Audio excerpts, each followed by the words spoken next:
pustules, yeah, not because like it only affected black people or something like that. But in this case, no, students ask, like, why did they call it the Black Plague? When the pustules burst, then you would just be left with like this black flesh, all right, where you were like literally being rotted and dying from within, and then you would just, unalive.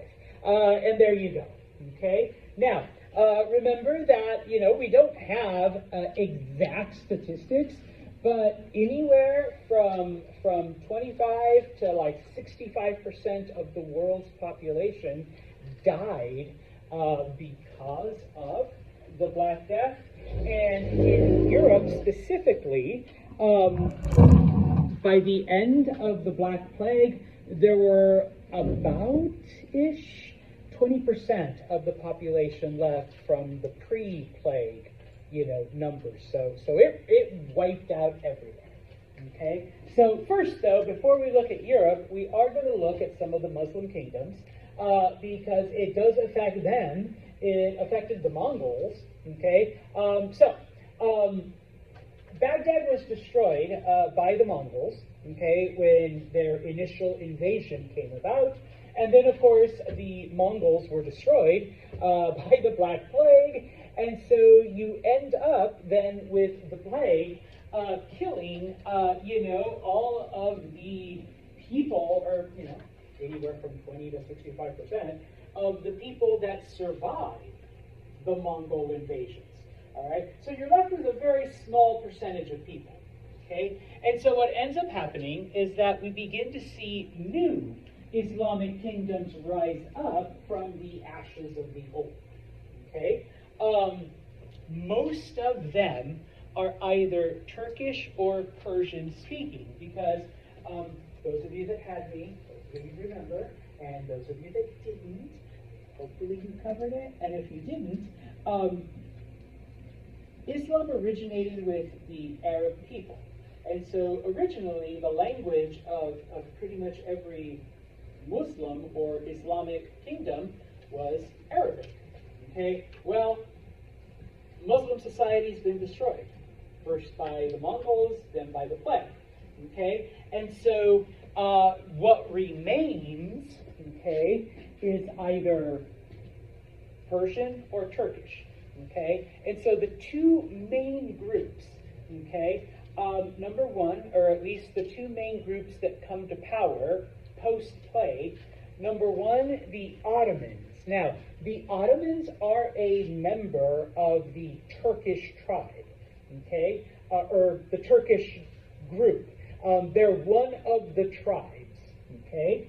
And then in Persia, it's the Safavids, all right? Now, Persia is still Persia, even though it's undergone a lot of changes with Alexander, and then, with his generals who took over afterwards, and then you had other groups that migrated into Persia, all right? So these are like, no offense, diluted Persians, all right? But they're still Persian, and they're still speaking Persian. Now, if you also recall, if you're my student, or if you made it to chapter 10, and if not, then you get the crash course here.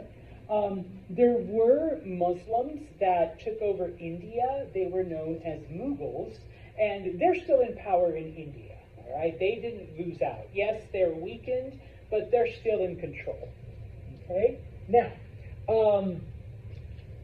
the way it went, okay, is that the Mongols, if you recall, Anatolia is the ancient name for what modern country? Turkey. Thank you. Okay. Originally, it was the Seljuk Turks who conquered the area. All right. That is why it is called Turkey, because of the Seljuk Turks, not because there were a lot of Okay, no. It wasn't their overabundance of turkeys. It was because of the Seljuk Turks. Okay. The Mongols come in, they take Anatolia from the Seljuks, and then the plague comes in and kills most of the people. All right? And so it is the Ottomans, all right? And like I said, Turks are the people. The Seljuks were one of the tribes. Ottomans are another tribe of Turks. They're the survivors. They're the most powerful ones after the Mongols and after the plagues. Okay? And so they're the ones that come into power. Okay? They start off as just a roving band of like bandits and thieves and just taking advantage of, this societal collapse post-plague, post-everything. But eventually they do settle and they establish themselves as the leaders and rulers of this area. Okay? And yeah, because they are Turks, eventually the area does become known as Turkey. Okay? Now, the person who establishes this control is one of the chiefs. He ruled from 1299 to 1366, a man named Osman. Okay? And once he establishes the Ottomans as the dominant tribe in the area, okay, number one, obviously, in order to maintain this dominance, we need warriors.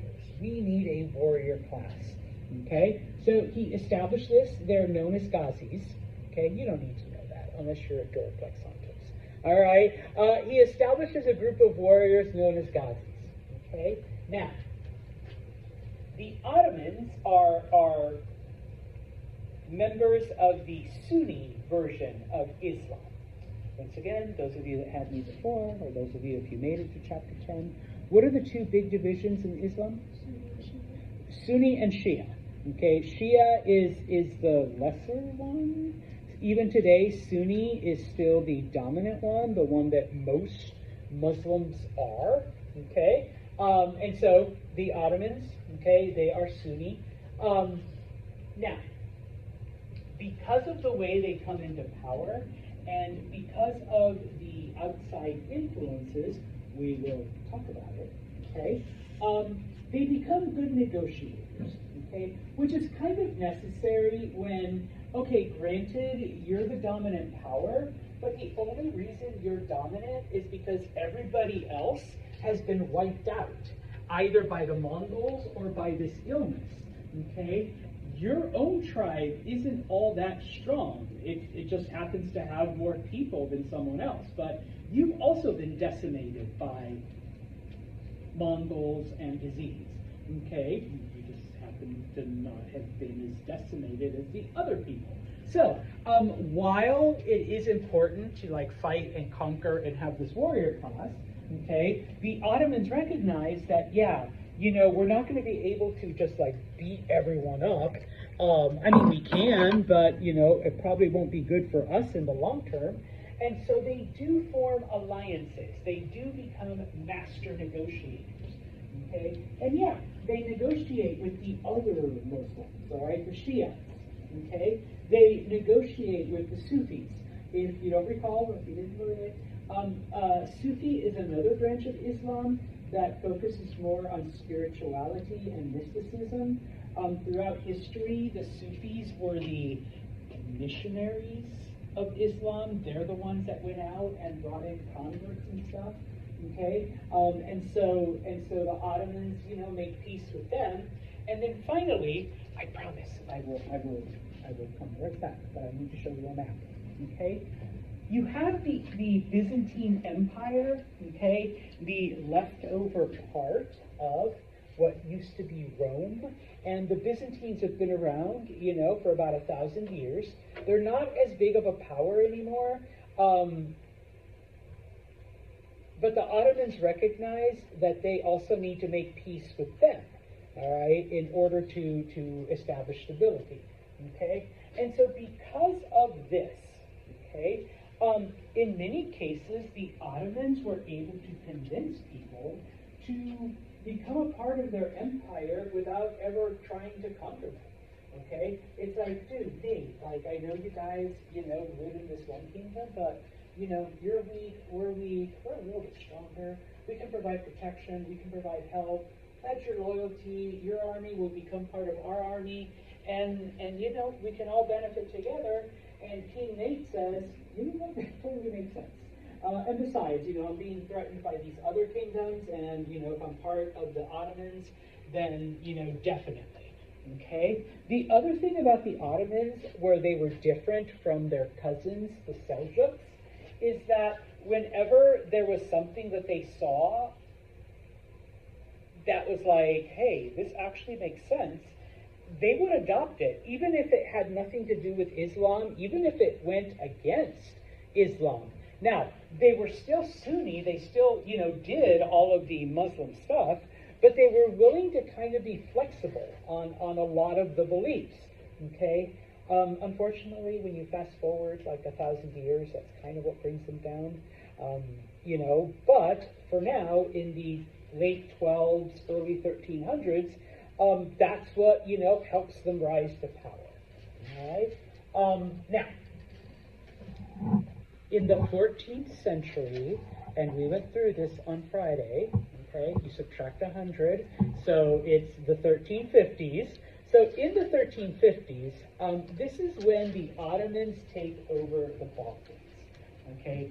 Serbia, Bosnia, Croatia, those areas, okay?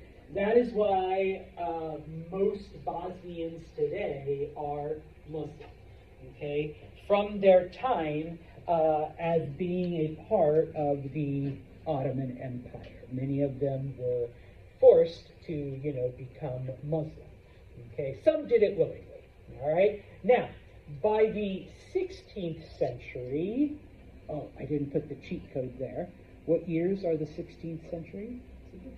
The 1500s, so it's about 150 years later, okay?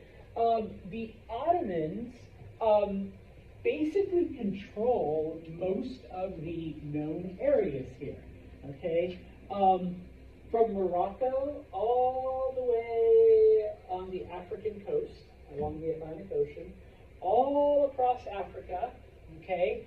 All the way to Persia. They control the homeland of Islam, most of Arabia, okay, into Europe, all right? We already know that they've conquered the Balkans. They've conquered, Bosnia and Croatia and Slovenia. They make it all the way to Hungary, okay, to the gates of, in fact, they make it all the way to the gates of Austria, all right, to the doors of Vienna before they're finally turned back. And then all the way to the east to an area called Moldova. Moldova is kind of like between Russia and Romania. Are they conquering all of these places, or is it all negotiating? Or is it a mixture of both? Okay, some areas they're conquering, some areas they're negotiating. Obviously, many of the European parts didn't want to be, because hey, you guys are Muslim. So there they are conquering. But in some of the Muslim areas, they're like, okay, yeah, Muslim, all right, yeah, we'll help each other out, all right? Now, as they're growing, as they're conquering, as they're establishing, as they're doing all of this, okay, we see the formation of a new form of government, or at least, an Ottoman government. Their ruler, their leader, becomes known as the Sultan, okay?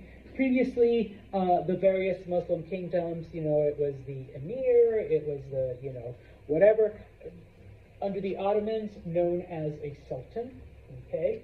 And yes, in this case,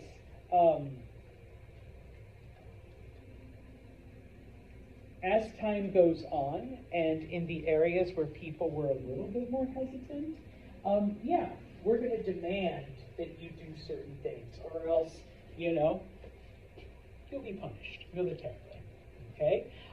In areas where people join willingly, well, we are going to reward you then, okay? And so this is why some people talk about oh yeah, no, Bosnia was forced to become Muslim because, they were conquered and cooperation was rewarded. And then other people say, no, people joined willingly because cooperation was rewarded. Who doesn't want wealth and power and influence and whatnot? So yeah, to go back to your comment, it was, a mixture of both.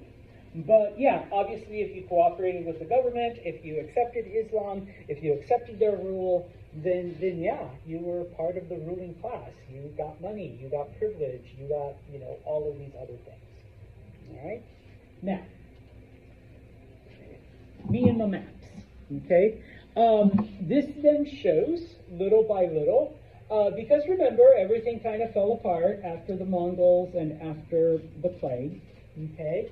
And so the Ottomans start off right here, and little by little they expand. They conquer Mesopotamia. Remember, Baghdad's been left in ruins, so it's a pretty easy conquest.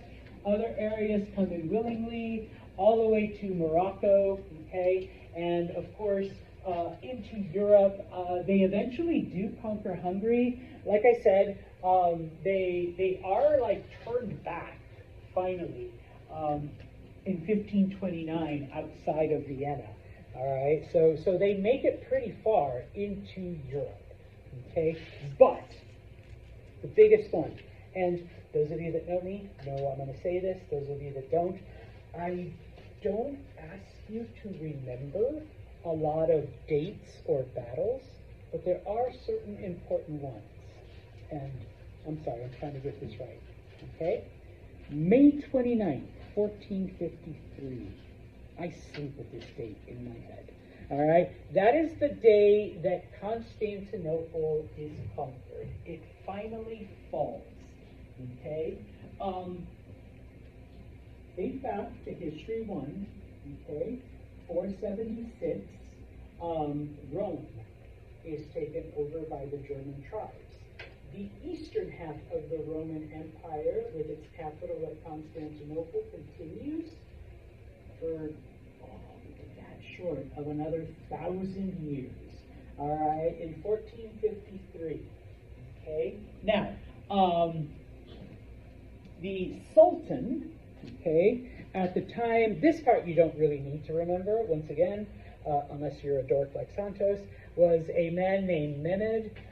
Because he is able to finally conquer Constantinople, he is known as Mehmed the Conqueror, okay? But it is under his leadership that Constantinople falls. It took almost 2 months of bombardment. By this point in time, the Byzantine Empire is literally, I promise I'll come back, is literally just the area right there. Okay, there's not a whole lot of it left. Okay, and so it's an army of over 70,000 Ottomans against 7,000 defenders. It's just a question of when they're going to surrender. I mean, there's no doubt in this case. Even though Constantinople was one of the best defended cities. Okay, because it was surrounded by water on 3 sides. So if you were going to invade with an army, there was only one way you could go through. And the Byzantines could just sit there all day and pick you off with arrows and swords and whatnot. But when you got 10 times the number of troops, eventually you run out of arrows and you run out of knives and you get tired and the whole thing. Okay? I usually ask, does anyone know what Constantinople is today? But unfortunately I wrote it up there. Yeah, I know, sorry, Jay. Usually I leave it blank. So, yes, it was renamed Istanbul after the Ottomans conquered it. Okay? And I've mentioned it before. If you travel to Istanbul, you can still see some of the remnants of Constantinople, specifically the Hagia Sophia, the giant cathedral that was built by Justinian. It started off as a Christian cathedral. When it was conquered by the Ottomans, it was then converted into a mosque, a giant mosque. Turkey's a pretty open country, so as Americans or whatever, you can go and travel and see. You can still see where all of the Christian influences, but then of course it's superimposed with Muslim symbols. But you can still see the beauty and the grandeur of everything. Okay, and so, like I said, with the fall of Constantinople, this is the end of the Byzantine Empire, and some people, all right, literally the final end of the Roman Empire. Okay, so the last vestiges of Rome are completely gone.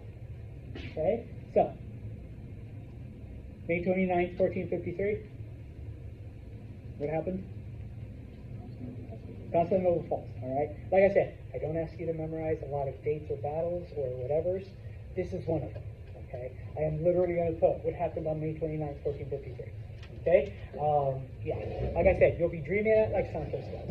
May 29th, 1453. Okay. Whatever. All right. Now,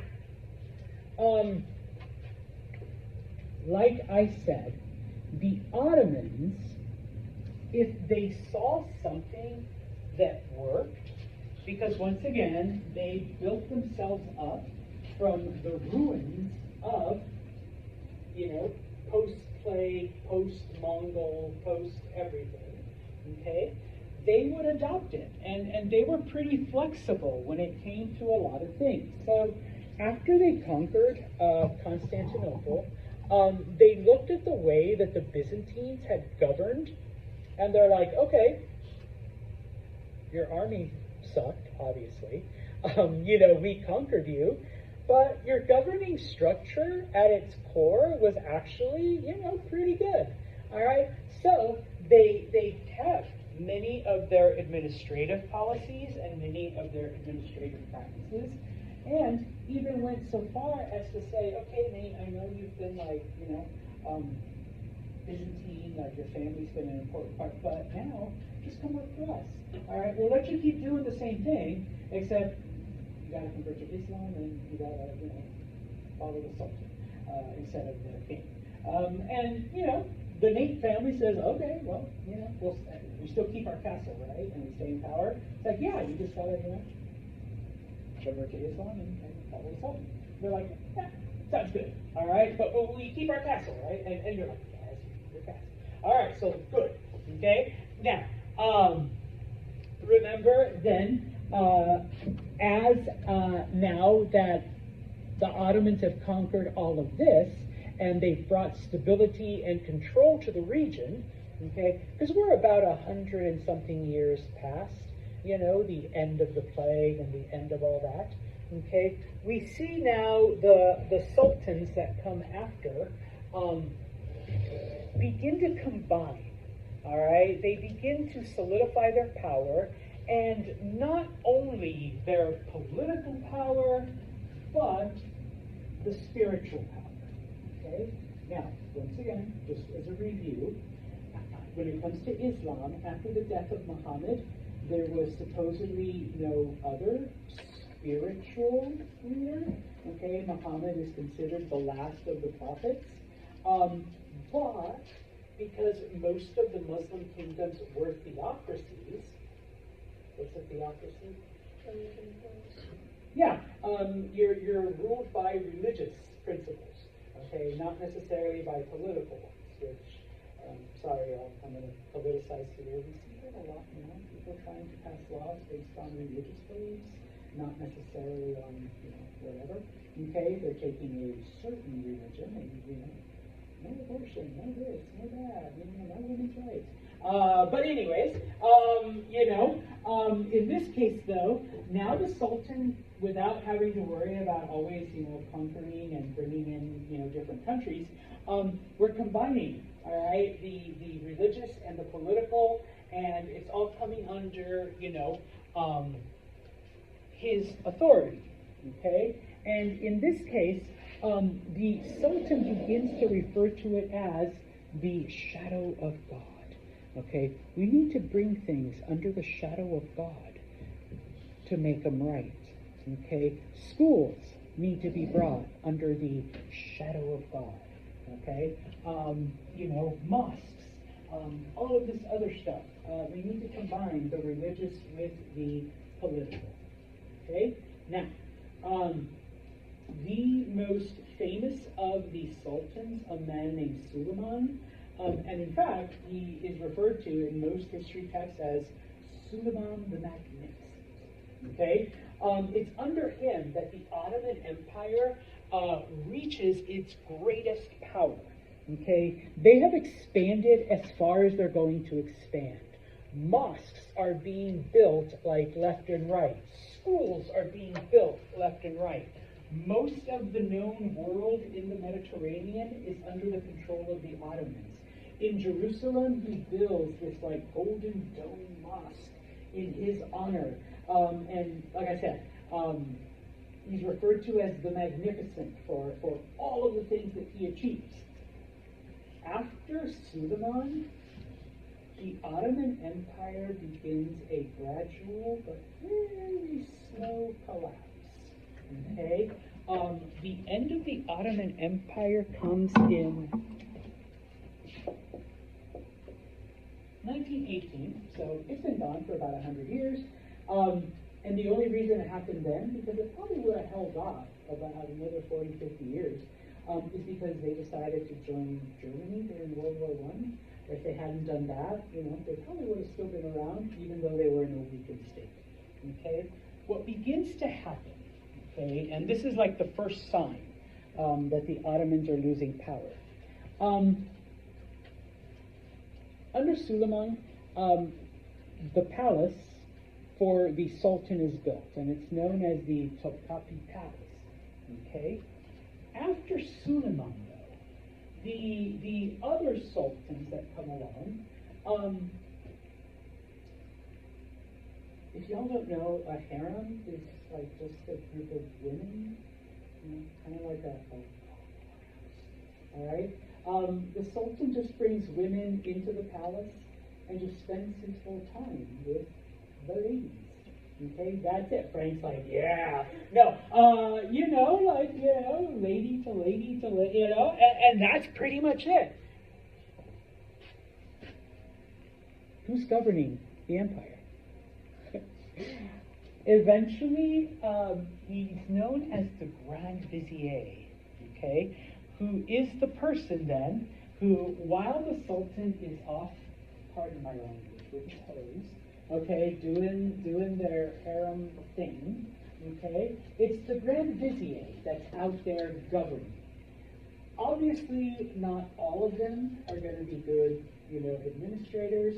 Most of them begin to use their power for their own advantage, because as long as the Sultan, agrees, then, boom, I've got all authority, I've got all power, okay? Eventually, nobody sees the Sultan. I mean, you got 100 women, like, why would you ever leave your room in this case? And so, no, guys, this is what the Sultan said. I know what he said, because, I went in there and he told me what to tell you guys.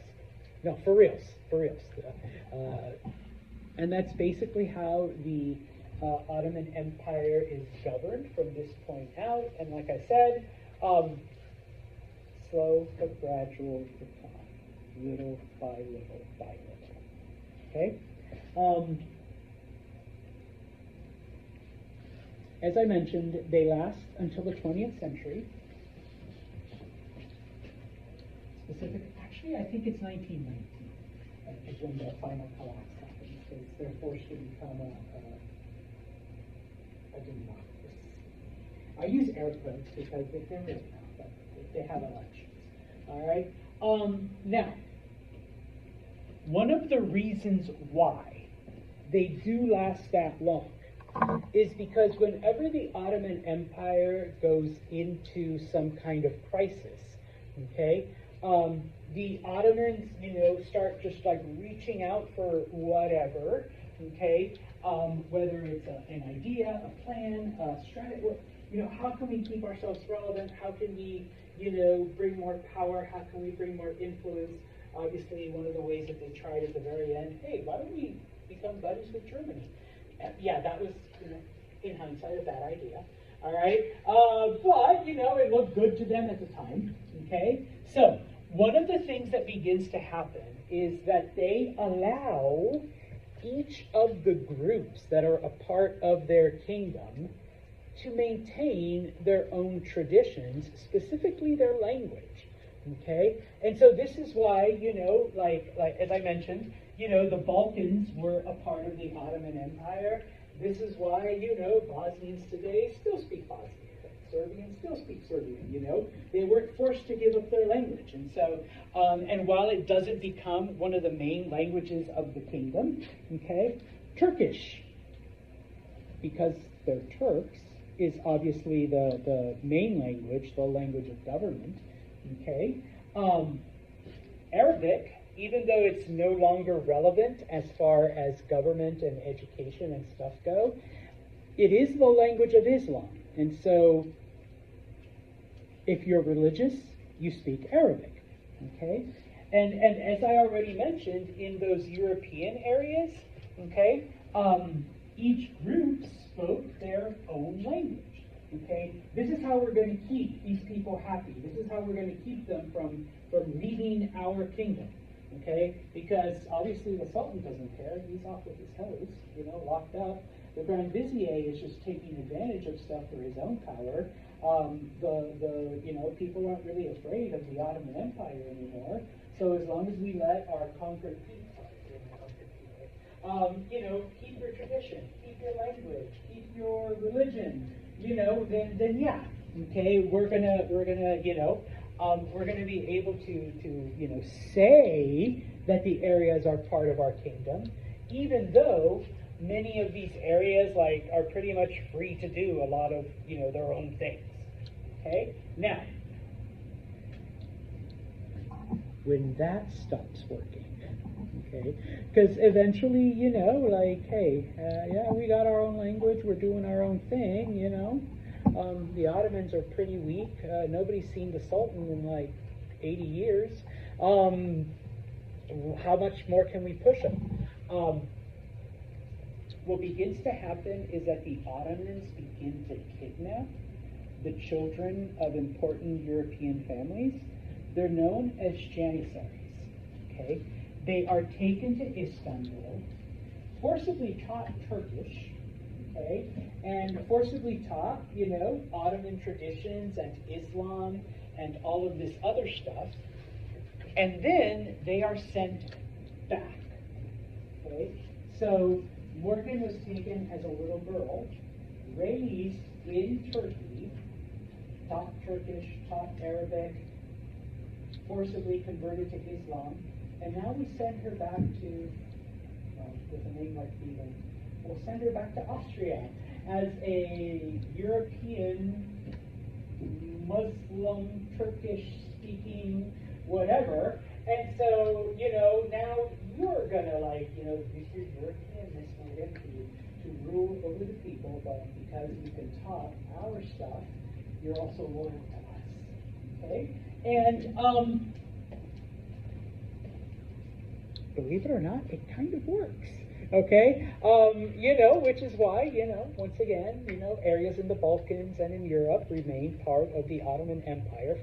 It doesn't work forever, but it's kind of like a Band-Aid. It kind of keeps those groups still there. Okay? Now, one of the things that happens because of this is that we see the spread of arts and sciences and other things into Europe, because even though we're now in the 13 and 1400s, Europe is still kind of behind a lot of the Muslim areas in medicine and science, and people are still thinking black planets and all this other stuff. We're still using leeches to cure your disease, all right? And so, one of the positives that comes from it, okay, is this advancement of art and science and other things into these European areas, okay? Okay, I got maybe 5 or 10 minutes, okay? Question, because we're going to leave Islam and the Ottomans behind for a little bit, but questions on them. All right, then. Let's go back to the 1300s. Mongols have just been, pushed out. Plague has plagued itself out. Okay, all of that other stuff. Remember, about 20% of the European population is left post-plague. Okay, and so in this case, people are looking to the Catholic Church for answers. Why did it happen? What could we have done? Why was God so mad at us that He's, eliminated this entire side of the room So, here we have, like, why, Priest Santos? Like, why, what could we have done?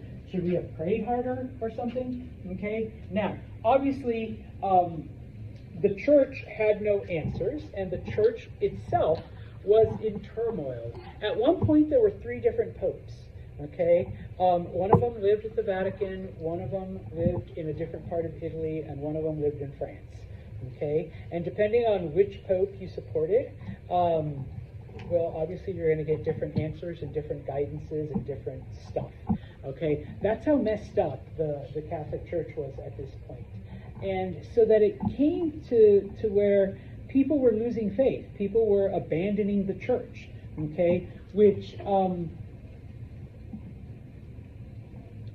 it's basically the only thing that kept people in check. All right? Because remember, when it came to religion, when it came to the church, I'm promising you heaven and a beautiful next life. Okay? Well, what's the goddamn point? Sorry, pardon my whatever. If we're all just going to die, everybody just died. Okay? There's no evidence that any of them went to heaven or to a better afterlife or to anything like that.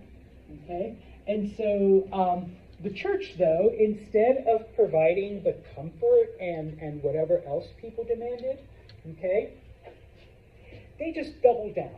They're like, you know why this happened? Because you weren't obedient enough. You didn't do enough of what, like, the priest or the pope or the bishop said. Okay, if you guys had been more obedient and more faithful and had prayed more, then none of this would have happened. Okay. Oh, and you know what? You allowed non-Christians, Jewish people, Muslim people. Oh, and by the way, you remember the crazy cat lady shit? Yeah, those are witches. Why do you think they survived? Okay, why do you think they were the only ones? Because you let them. All right, you know what you're supposed to do with witches? You're supposed to kill them all. All right, so let's go find the cat ladies. Sorry, cat lady. Let's go find the Jews, the Muslims, the other cat ladies. All right, and let's just kill them all. All right, because that's what God wants. And if we do that, I promise, the plague won't come back. Did the plague come back? Sometimes, but not the same way. Remember, you've got less than 20% of the population, so it's like, not really. So, once we got rid of all of those people, okay, now the church can be nice. We're here to help you. Start helping them. Okay? Now, the church realizes that this won't be enough. So, we go to the king. And we say, yo, king. People aren't just mad at us. People are also mad at you. So, you protect us, and we've got most of the people listening to us right now.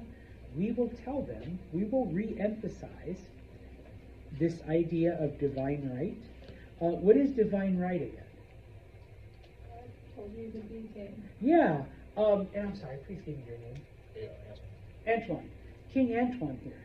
All right? The reason why King Antoine is king is because that's what God wanted. All right? Otherwise, somebody else would be king. Okay? So, I'm going to tell people that God chose you to be king, but you got to back me up. You got to send armies and protect and all that shit. And oh yeah, give me the best land to build my church too. And so, with this, okay, by re-emphasizing that God has chosen the king, okay, once again, if you're going to rebel against the king, who are you rebelling against? God. For the last 200 years, God has shown you what he can do when he's pissed off. You want another plague? Oh, no. Okay then. King Antoine's the guy. All right? Back me up, King Antoine. And so, King Antoine does. All right? And so, now, that's not to say, though, that things were that easy. Okay? Because I'm going to do this. Hopefully you can still see. Maybe, maybe not. Okay. No, that's not. All right, I promise I'll bring it back down. Remember, we have the concept of feudalism, okay, which is dominant throughout Europe, okay? You have a lord who lives, and if you can draw a better castle, please come draw it for me. All right, who lives in a castle. He owns all of this land, and peasants live on the land, and they pay the lord. This is actually where we get the term landlord, okay? A part of their crop or a part of their things that they make in order to be able to live there. What does the Lord give in return? Protection. Okay, now, we don't have as many lords out there as we did before. We don't have as many peasants out there as we did before. Because remember, up to 80% of the population's gone, depending on area, conditions, all that good stuff. Okay? And so, Lord, you want me to do this work? No. What you gonna do? I'm the only peasant you got. All right? If I refuse, I'll just go somewhere else. Maybe a land where the Lord died, and I could just kind of like move in there, and nobody's going to demand anything from me. Okay? And so eventually, okay, Santos, I know I demanded 50% of your crops as payment. How about 30? And I say, how about 20? Otherwise, you know what? I happen to know that the Lord over there is dead, and there's nobody over there. I can be my own free person. Okay, Santos, 20%. All right? All right. Oh, and I want some more land. All right? I don't want to live in the village with the other peasants. I want a little bit, off on my own. Okay? Now, in some cases it worked. Okay? In others, okay, for example, in France, the peasants rebelled, all right, against the nobles and against the church, okay? In England, the peasants rebelled, okay? But what happens in England, though, and we'll talk about this more in future chapters, is that the English actually do give the peasants the things that they ask for, okay? So English feudalism is actually eliminated before feudalism in the rest of Europe. Okay, one of the big things that the peasants in England wanted was the freedom to move around. Just FYI, if you were born in a certain territory, you needed the Lord's permission to leave the territory. You were basically a slave. All right? And that's why people in the Middle Ages in Europe, like, you were born, you lived, you died in the same place. You never left. Not because you didn't want to, or you were afraid, or there were dragons, or mainly because the landlord was the one who gave you permission. And most of the time, they just said no. They're like, no, get back to making me my wagons. What do you mean you want to travel to the other side of the hill? There's nothing over there for you. But now, with less lords and less organization, in England at least, people were like, okay, I guess you can travel. You promise you'll come back? And sometimes they would, and sometimes they wouldn't. But they received that freedom. And eventually, okay, we see the elimination in England of feudalism. They actually begin to move into a more legislative government, and we'll talk about like the House of Lords and the House of Commons and the power of the king and all this other stuff. But England is one of the first. Okay, eventually it doesn't matter where, whether it was England or France or Germany or whatever. Many of the landlords do give in to these demands. All right, number one, well, in France, you don't want to die. But they realized that, there's actually not enough peasants to go around. So if we want the peasants to do, the work for us, we're going to have to give them some freedoms. Okay, so I suppose in that sense, the plague was a good thing, because it gave the peasants more power. All right. We will talk about Western Europe and how it's reshaped on Friday. Before you run away, some of you are like,